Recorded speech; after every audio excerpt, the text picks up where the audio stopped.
小静今天穿的这里边这是啥呀？可以这样哦。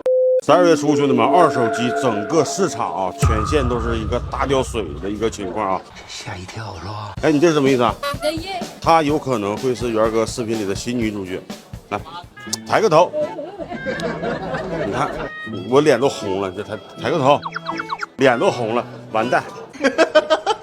我们今天呢就挑战啥呀？就挑战问档口老板这一个月他亏多少钱。好啊！挑战哪个老板呢？肯定挑战一个你们都熟悉又爱看的了。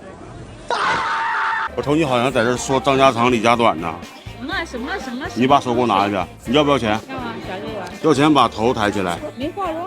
我生平最睇唔起啲唔誠實嘅人啊！我問你一個真心話呗，我先問你一個，然後那5個是欠着的哈。我問你一個專業的真心話，好吧？說。上個月到這個月，機器跌價大概跌了，每台都有一個大幾百。你告訴我你這一個月虧了多少錢？虧多少錢？說實話。看什麼型號吧，像13 Pro 都一台虧了1000塊。一台13 Pro 一台虧1000。真的呀？13 Pro 一台虧1000。本來就是啊。13 Pro 嘛呢？差不多吧。這14 PM 虧不虧？14PM 還好，它走得動，它就不會虧很多。真心話這是。真的，你比如說像行情不好，它走不動，就一直放在手上賣不掉，它就一直跌，就可能差價就很大。但如果說我手上有14PM，但是14PM還能走得動的情況下，我不會虧那麼多。明白。要是我有粉絲找你買機器的話，你怎麼辦？叫他找元哥買啊。這話我愛聽。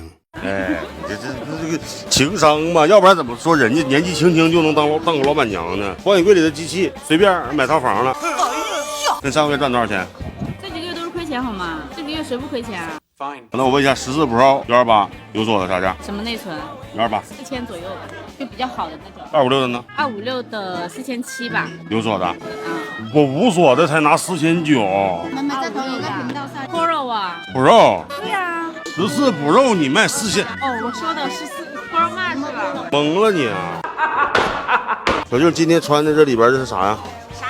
啥呀？可以這樣哦。看肩膀怕啥的？那也不可以哦。咱俩啥時候約個地方拍個真心話唄？等我有空唄。你啥時候有空？知道，這兩天都很忙。啊，那你再買我點啥機器？過幾天買。過幾天有機器記得找我，我給你錢。如果你要不跟我配合我拍視頻，我就不給你錢。